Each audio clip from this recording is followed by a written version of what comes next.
Well, the Democrats who control the House are trying to investigate Trump over his stonewalling of the Russia probe and also his personal finances. Let's bring in Kyron Hughes. He's a former prosecutor. He's also a professor at the Cardozo School of Law and joins us live from New York.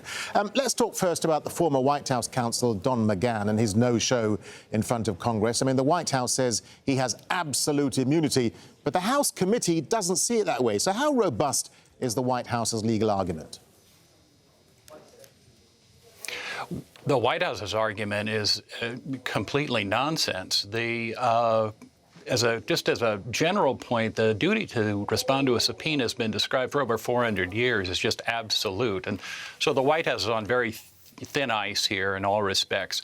Don McGahn was not only a witness to acts of obstruction in the White House, he was actually ordered by Donald Trump to fire Robert Mueller, and then when that became public, he was ordered to falsify White House records to show that that had never happened.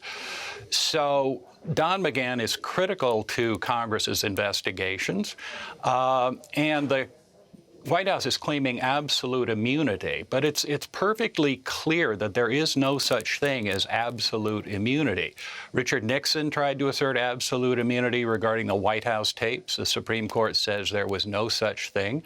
2008, George W. Bush's White House counsel, Harriet Miers, holding the same position as McGahn, asserted absolute immunity to a congressional subpoena, and that was denied by not the Supreme Court, but a lower federal court in a well-respected opinion. And what about the subpoena for Donald Trump's personal tax records? I mean, the Treasury Secretary seems to be steering clear of this one, but what's stopping the IRS from turning over those tax records?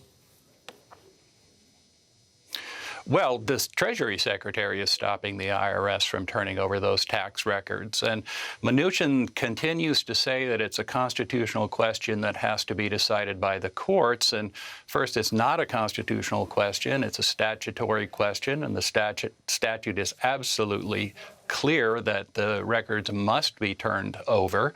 And then courts won't step in when a statutory question is perfectly clear, which this one is. So the Treasury Department and the IRS should simply comply with that, unconditional duty. And what about the court order directing Trump's accountants to comply with congressional subpoenas? I mean, is there any kind of executive privilege that would allow Trump and his accountants not to comply?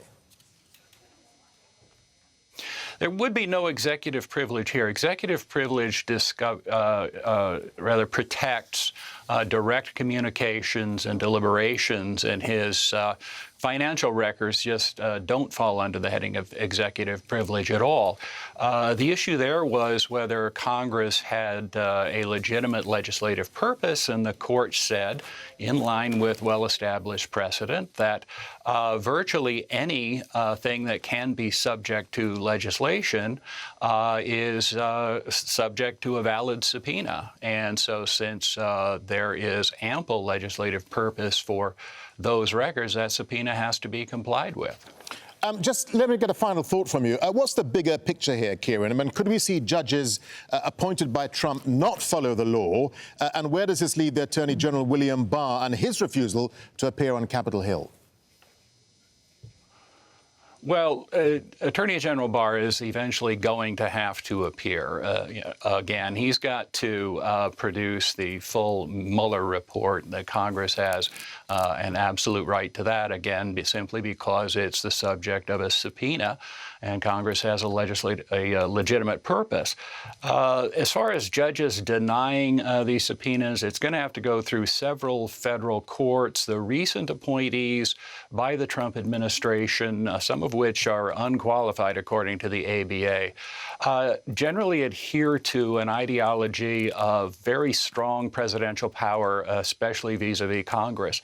And it's possible that, not as partisans, but under the influence of this ideology, that they would deny Congress right to have this information. Kyron Hughes, thank you very much indeed for your insight. Thank you.